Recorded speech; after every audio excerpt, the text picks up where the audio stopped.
দেখবেন শ্বশুর দেখলে মাথায় কাপড় দেয়, হুজুর দেখলে মাথায় কাপড় দেয়, দুলা ভাইয়ের সামনে মাথায় কাপড়। তার মানে শ্বশুর আর ভাসুর এগুলো হলো মানুষ, দুলা ভাইটা মনে হয় গরু,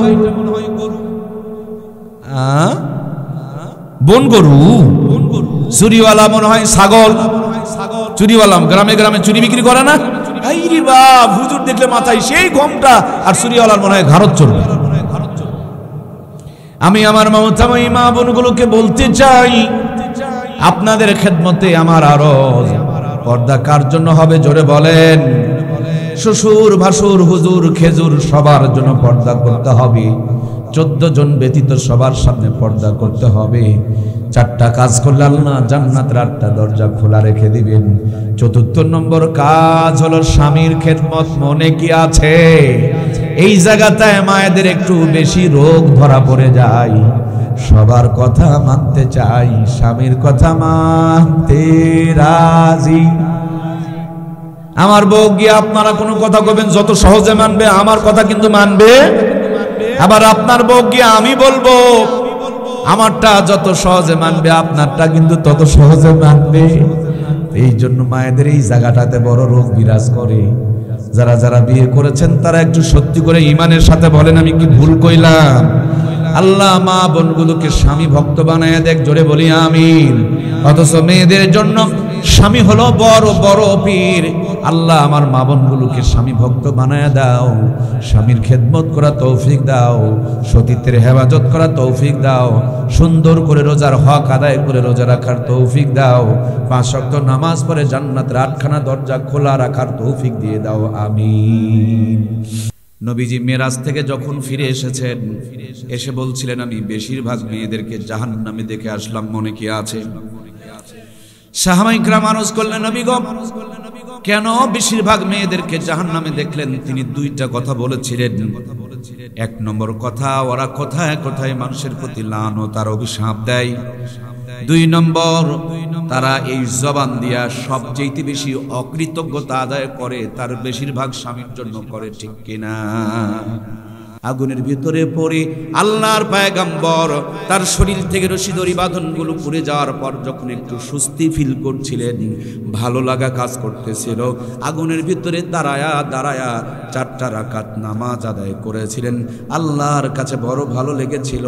আর ইব্রাহিম আলাইহিস সালামের উম্মতের জন্য 1 ওয়াক্ত 4 রাকাত নামাজ আমার আল্লাহ তাআলা ফরজ করে দিয়েছিল। আল্লাহর পয়গম্বর হযরত ইব্রাহিমের লম্বা জিন্দেগি দেখে আমার নবী যখন আফসোস করছিলেন, আল্লাহ ডাকতে বলেন, বন্ধু তোমার উম্মতকে আমি ইব্রাহিম আলাইহিস সালামের জিন্দেগি বরাবর হায়াত দেই নাই, কিন্তু ইব্রাহিম আলাইহিস সালামের স্মৃতি থেকে জোহরের 4টা রাকাত নামাজ দিয়ে দিলাম। উম্মতকে বলে দিও, কষ্ট করে জোহরের 4টা রাকাত নামাজ যদি জামাতে আদায় করতে পারে, জোহরের 4 রাকাত নামাজের বিনিময় ইব্রাহিম আলাইহিস সালামের জিন্দেগি বরাবর সওয়াব দিয়ে দিবেন কে?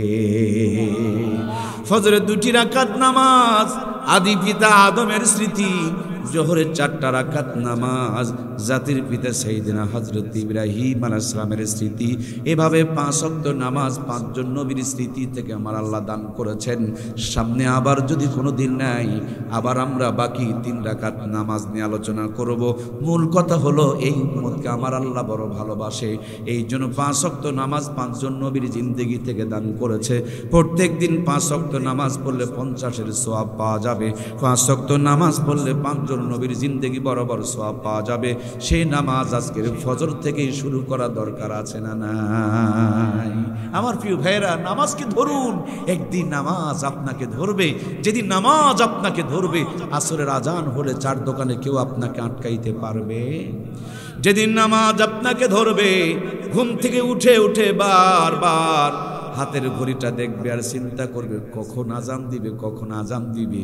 মদিনাওয়ালা বলেন, কারো দিল যদি মসজিদের সাথে ঝোলানো থাকে, বারবার যদি নামাজের কথা তার মনে পড়ে, আল্লাহ তাআলা তাকে আরশে আজিমের নিচে ছায়া দান করবে। এই নামাজ তারে এমন ধরেছে, বারবার যেমন ঘড়ি দেখানো শুরু করেছে, এই নামাজ তার টান দিয়া জান্নাত পর্যন্ত পৌঁছায় ছাড়বে। এই নামাজ ধরেছিল হযরত আলীকে, পায়ের মধ্যে তীর বেঁধেছে, ব্যথায় কাতর নামাজে দাঁড়িয়ে গেলেন। 2 রাকাত 4 রাকাত আসরের নামাজ আদায় করছেন, এর ভিতর থেকে 5 থেকে 13টা টেনে বের করে নিয়ে আসা হলো। শুধু তীর নয়, তীরের সাথে একটা গোস্তের টুকরা পর্যন্ত খুলে চলে আসলো। কিন্তু হযরত আলী জানতেই পারে নাই, বুঝতেই পারে নাই, আসসালাতু মেরাজুল মুমিনিন, এদের নামাজগুলো ছিল মুমিনের মেরাজের মতন। নামাজে দাঁড়িয়ে গিয়েছে, হৃদয়টা যেন আল্লাহ তাআলার আরশে আজিমে চলে গিয়েছে। পায়ে থেকে তীর কেন গোস্ত খুলে এসেছে তারপর বুঝতে পারে নাই। আল্লাহ সেরকম নামাজি যেন আমাদেরকে বানিয়ে দেয়, আমরা বলি আমিন। হযরত ইমাম হুসাইন কারবালার প্রান্তরে রক্ত মাখা গড়াগড়ি করে সীমার বুকের উপরে বসে, হুসাইন রে, জীবনের শেষ কোনো চাওয়া পাওয়া কি তোমার আছে? হুসাইন বলেন, জীবনের শেষ লগ্নে 2টি রাকাত নামাজ পড়ার স্বপ্ন আছে। আমার প্রিয় ভাইয়েরা 2 রাকাত নামাজে দাঁড়িয়ে গেলেন।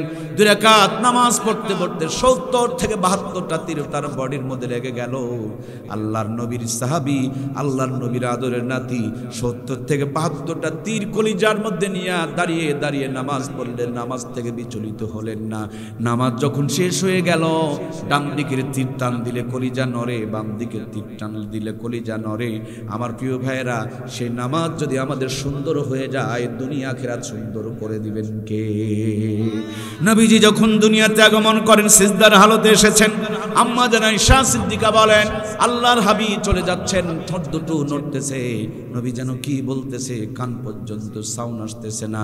আমি আমার কানটা লম্বা করে নবীজির ঠোঁটে লাগায়া দিয়া তখনও পর্যন্ত শুনতে পাই আল্লাহর হাবিব বলছেন, আসসালা আসসালা আসসালা ওয়া মা মালাকাত আইমানুকুম, উম্মত আমার, নামাজ নামাজ নামাজ। আমি এখন চলে যাব, তোমাদের জন্য নামাজটুকু রেখে গেলাম। সুবহানাল্লাহ। আমার ভাইয়েরা, সেই নামাজ তো আমরা পড়তে চাই। আল্লাহ যেন আমাদের তৌফিক দেয়, আমরা পড়ি আমিন।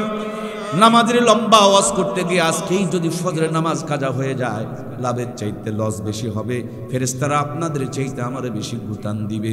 ওয়াজ শোনার মধ্যে কোনো কামিয়াবি নাই। কামিয়াবি হলো আমল করার ভিতরে। আল্লাহ তুমি আমাদের আমলের তৌফিক দান করো, বলুন আমিন।